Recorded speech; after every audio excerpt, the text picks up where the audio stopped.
ஷிம்சான்ல இருக்க கோஸ்ட் எபிசோட்லாம் பத்தி பார்த்துட்டு இருக்கோம். இனி நம்ம பார்க்க போற எபிசோட் வந்து கோஸ்ட் ஸ்டோன். ஆக்சுவலா இந்த எபிசோட் வந்து நீங்க தமிழ்ல பார்த்திருக்கிறதுக்கு அந்த அளவுக்கு சான்ஸ் இருக்காது. ஏன்னா இதுவே ஒரு பேன் பண்ண எபிசோட் அப்படிங்கிற மாதிரி தான் சொல்லிட்டு ஓடிட்டு இருக்காங்க. உண்மையை சொல்லணும்னா இந்த எபிசோட் ரொம்பவே நல்லா இருந்துச்சுன்னு சொல்லுவேன். ஆனா இதுல வந்து நம்ம ஷிம்சானோட ஃபன்னுக்கு சரியான ஒரு ரெஸ்பான்ஸ் இருக்காது. ஏன்னா இந்த எபிசோட் ஃபுல் அண்ட் ஃபுல் பாத்தீங்கன்னா ஹாரராவே கொண்டு போயிருப்பாங்க. ஆனா அதை பத்தி பார்க்கறதுக்கு முன்னாடி நீங்க நம்ம சேனலை பார்த்தா பாக்குறீங்கன்னா மறக்காம சப்ஸ்கிரைப் பண்ணி பக்கத்துல அந்த பெல் ஐகானை பாத்துக்கங்க. நீங்க இந்த வீடியோ ரொம்பவே நல்லா இருக்கும். அதனால வீடியோ ஸ்கிப் பண்ணாம ஃபுல்லா பாருங்க.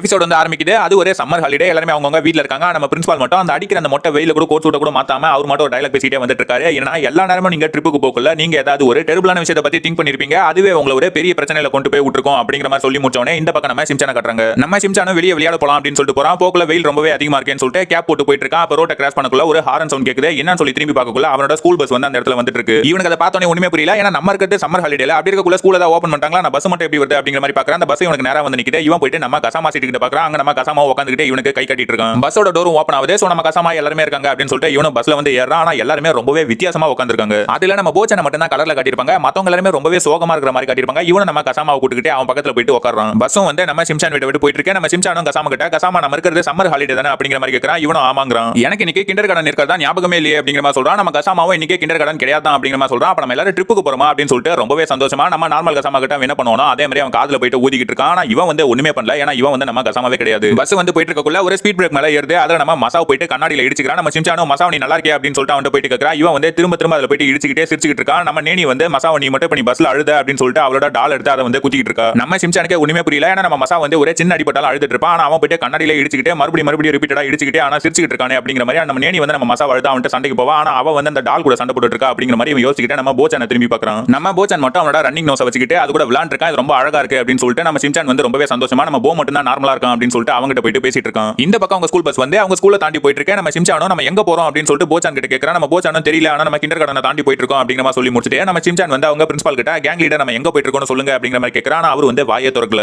ஆனா பஸ்ல இருக்க எல்லாரும் திடீர்னு சிரிச்சுக்கிட்டு இருக்காங்க. இவங்களுக்கு ஒண்ணுமே புரியல. ஏன் எல்லாரும் சிரிக்கிறாங்க அப்படின்னு சொல்லிட்டு நம்மளா எங்க போறோம் அப்படிங்கிற மாதிரி எல்லாருமே கேக்குறாங்க. யாருமே ஒண்ணும் சொல்லாம திடீர்னு எல்லாரும் மறந்து போயிட்டாங்க. இங்க என்ன நடக்குது அப்படின்னு சொல்லிட்டு நம்ம ஷிம்சான் போச்சான் கேக்குறான். போச்சான் வந்து வேகமா போயிட்டு பிரின்சிபால் பார்க்கலாம் அப்படின்னு சொல்லிட்டு போகல அவரும் வந்து மறந்து போயிடுவாரு. பஸ் வந்து தானா போயிட்டு இருக்கும். நம்ம ஷிம்சானோ அப்ப பஸ் யாருமே டிரைவ் பண்ணலனா நம்மளுக்கு ஆக்சிடென்ட் ஆயிடுமே அப்படிங்கிற மாதிரி நினைக்கக்குள்ள தான் திடீர்னு பஸ் வந்து கண்ட்ரோல மீறி போயிட்டு இருக்கு. இவங்க போயிட்டு நிறைய ஒரு கம்பியை பிடிச்சிக்கிறாங்க. இதுல ஒரு ஹைலைட் என்னன்னா பஸ் வந்து ரொம்பவே வேகமா போயிட்டு இருக்கு. ஆனா காரு பஸ் அப்படிங்கிற மாதிரி எதுலயுமே இடிக்காம மறைஞ்சு போயிட்டு இருக்கு. ஒரு விஷயத்தை நீங்க கவனிச்சு பாத்தீங்கன்னா நல்லா புரியும். ஏன்னா நம்ம ஷிம்சான் ஸ்கூல்லயும் அந்த 7 அதிசயம் அப்படிங்கிற மாதிரி அதுவும் ஒரு ஹாரபிளான பிளேஸா தான் இருக்கு. நம்ம ஷிம்சான் ஸ்கூலோட பஸ் கூட ஒரு டேஞ்சரான பஸ்ஸா தான் இருக்கு. நம்ம ஷிம்சான் ஸ்கூலோட பிரின்சிபால் ஒரு வித்தியாசமான மனுஷன் தான். ஆனா அங்க படிக்கிற மத்த பசங்களுக்கு அந்த ஸ்கூல்ல இருக்க மிஸ்டி மிஷன்லாம் பத்தி சரியா தெரியாம சர்வே பண்ணிட்டு இருக்காங்க. ஆனா இவங்க கொஞ்சம் பேருக்கு மட்டும் தான் தெரிஞ்சிருக்கு. இதெல்லாம் பேஸ் பண்ணி இதுக்கெல்லாம் என்ன ரீசனா இருக்கும் அப்படிங்கிற மாதிரி ஒரு மூவி மேக் பண்ணாங்கன்னா கண்டிப்பா உண்மையிலேயே ரொம்பவே நல்லா இருக்கும். ஆனா இந்த பக்கம் நம்ம பஸ்ல வந்து ஷிம்சானும் போச்சானும் விழுந்து கிடக்குறாங்க. பஸ் வந்து ஒரு கார்டன் கிட்ட போயிட்டு இருக்கு. நம்ம ஷிம்சானும் போச்சானும் என்ன இடம் இது அப்படின்னு சொல்லிட்டு பார்க்கக்குள்ள தான் அங்க நம்ம ஷிம்சானோட அம்மா அப்பாவும் ஹீமாவரியும் போயிட்டு இருக்காங்க. நம்ம ஷிம்சானும் அவங்க அம்மாவை கூப்பிட்டுட்டே இருக்கான். அவங்க காதுல விழ. ஆனா கீழே நம்ம ஷிம்சானும் விளையாண்டு இருக்கான். நம்ம ஷிம்சான் நான் இங்க இருக்கக்குள்ள அங்க யார் இருக்கா அப்படின்னு சொல்லிட்டு அவனுக்கு ஒண்ணுமே புரியல. நம்ம ஷிம்சானும் அவங்கள கூப்பிட்டுட்டே இருக்கான். அவங்க காதுல வந்து விழ. நம்ம போச்சான் வந்து இந்த பார்க்க பாரு அப்படிங்கிற மாதிரி சொல்றான். நம்ம ஷிம்சான் வந்து இந்த பார்க்ல தான் நம்ம நேத்து விளையாட போனோம் அப்படிங்கிற மாதிரி சொல்லிட்டே இருக்கக்குள்ள தான் நம்ம போச்சானுக்கு ஒண்ணு ஞாபகம் வருது. என்னன்னா நேத்து அவங்க பார்க்ல விளையாண்டு இருக்கக்குள்ள நம்ம ஷிம்சான் வந்து ஒரு கல்லு கடியில ஒரு பஸ் ஷேப்ல இருக்க ஒரு ஸ்டோனை வந்து எடுத்து கொடுத்திருப்பான். இந்த ஸ்டோன் வந்து வித்தியாசமா இருக்கு அப்படின்னு சொல்லிட்டு அந்த ஷேப்பை வந்து இவன் கலெக்ட் பண்ணி வச்சிருப்பான். ஏன்னா நம்ம போச்சான் கிட்ட ஸ்டோன்ஸ் எல்லாம் கலெக்ட் பண்ற ஒரு ஹேபிட் இருக்கும். அப்பதான் நம்ம போச்சானுக்கும் ஷிம்சானுக்கும் ஒன்னு புரிய வருது. அந்த ஸ்டோனை வந்து நான் சரியா பார்க்கவே இல்லை அப்படின்னு சொல்லிட்டு போச்சான் வந்து அவன் பாக்கெட்ல இருக்க எல்லா ஸ்டோன்ஸையும் வந்து வெளியே எடுத்துட்டு இருக்கான். அப்ப நம்ம போச்சான் வந்து ஷிம்சான் நேத்து எடுத்து கொடுத்த எல்லா ஸ்டோன்ஸையும் வந்து எடுத்துட்டு இருக்கான். அந்த ஸ்டோன் வந்து ரொம்பவே அழுக்கா இருக்கும்னு சொல்லிட்டு அதை தொடச்சிட்டு பார்க்கக்குள்ள அந்த ஸ்டோனை வந்து ஷூட்டன் அப்படிங்கிற மாதிரி எழுதிருக்கும். அதுக்கு மீனிங் என்னன்னா இது எங்க முடியும் அப்படிங்கிற மாதிரி சொல்லிருப்பாங்க. ஆனா ஒன்னத்திலேயே வந்து புரியுற மாதிரி எழுதிருக்க மாட்டாங்க போல. ஏன்னா எல்லா கோஸ்ட் எபிசோட்லயும் நம்ம பிரின்சிபால் வந்து ஒண்ணுமே புரியாத மாதிரி பேசிட்டு போவாரு. அதே மாதிரி அந்த ஸ்டோன்ல எழுதிருக்கேன். நம்ம போச்சான் வந்து அப்ப இதுக்கு ஏதோ ஒரு எண்ட் இருக்கு அப்படிங்கிற மாதிரி சொல்லிட்டு இருக்கான். இவங்க அதை பார்த்துட்டு பயந்துட்டு இருக்காங்க.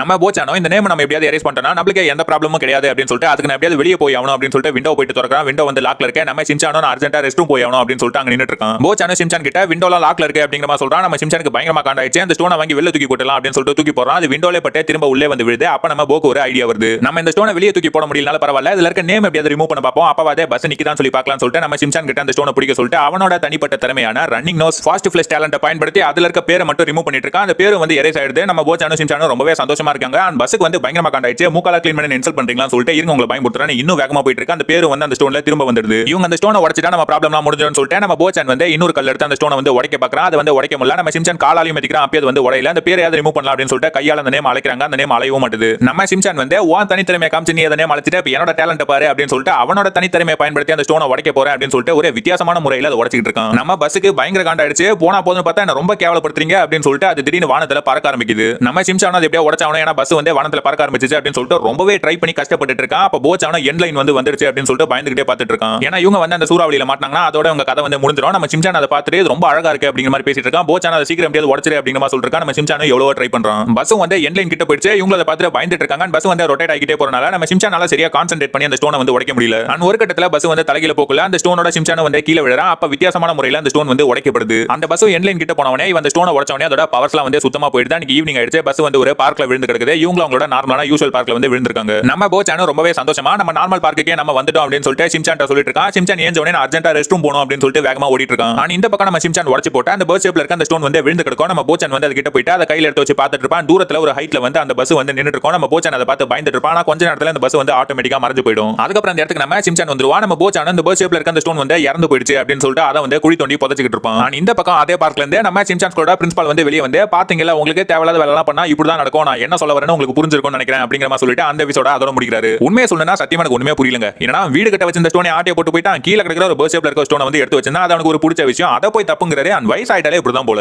இனி நீங்க என்ன கமெண்ட் பண்ண போறீங்கன்னா உங்க சம்மர் வெகேஷன்ல நீங்க என்ன பண்ணுவீங்க அப்படிங்கறத மறக்காம கமெண்ட் பண்ணுங்க. நான் என்ன பண்ணுவேன்னா காலையில எழுந்திட்டு செம்மையா சாப்பிட்டுட்டு ஜாலியா கிரிக்கெட் விளையாட போயிடுவேன். மதியமா வருவேன், செம்மையா சாப்பிடுவேன், கொஞ்ச நேரம் தூங்க, அப்புறம் திரும்ப எஞ்சி ஸ்நாக்ஸ் ஏதாவது உசார் பண்ணிட்டு திரும்ப கிரிக்கெட் விளையாட போயிடுவேன். அண்ட் சாயங்காலமா வீட்டுக்கு வருவேன். வீட்டுல நல்லா கழுவி ஊத்தனால காதல வாங்காம கெஞ்சி கூத்தாடி ஏதாவது காசுலாம் உசார் பண்ணிட்டு செம்மையா போயிட்டு ஜாலியா ஊர்லாம் சுத்திட்டு நைட்டு 10 மணிக்கு வீட்டுக்கு வருவேன். மதியமாவது திட்டத்துக்கு வீட்டுல அம்மா மட்டும் தான் இருப்பாங்க. நைட் ஆயிடுச்சுனா அப்பா அம்மா ரெண்டு பேரும் பார்ட்னர்ஷிப் போட்டு இவ்வளவு நேரம் எங்கடா ஊர் சுத்திட்டு வர அப்படின்ற மாதிரி கத்திட்டு இருப்பாங்க. எதை பத்தி காதல வாங்காம நேரா குளிக்க போறேன் அப்படின்னு சொல்லிட்டு பாத்ரூம்ல போயிட்டு கதை முடிட்டு அந்த பக்கெட்டை வச்சு இந்த டேப்பை திறந்து விட்டனா உலகமே ஒரு பக்கம் அழிஞ்சு விழுந்தாலும் எதுவும் உங்க காதல கேட்காது. வர நைட்டு 11 12 மணிக்கு வீட்டுக்கு வர ஆரம்பிச்சிட்டா இன்னைக்கு ஒரு வழி பண்ணி அவனை குளிச்சு முடிச்சிட்டு வரட்டும் அப்படின்னு சொல்லிட்டு வீட்டுல வெயிட் பண்ணிருப்பாங்க. அப்ப நம்ம ரியாக்ஷன் எப்படி இருக்கும்னா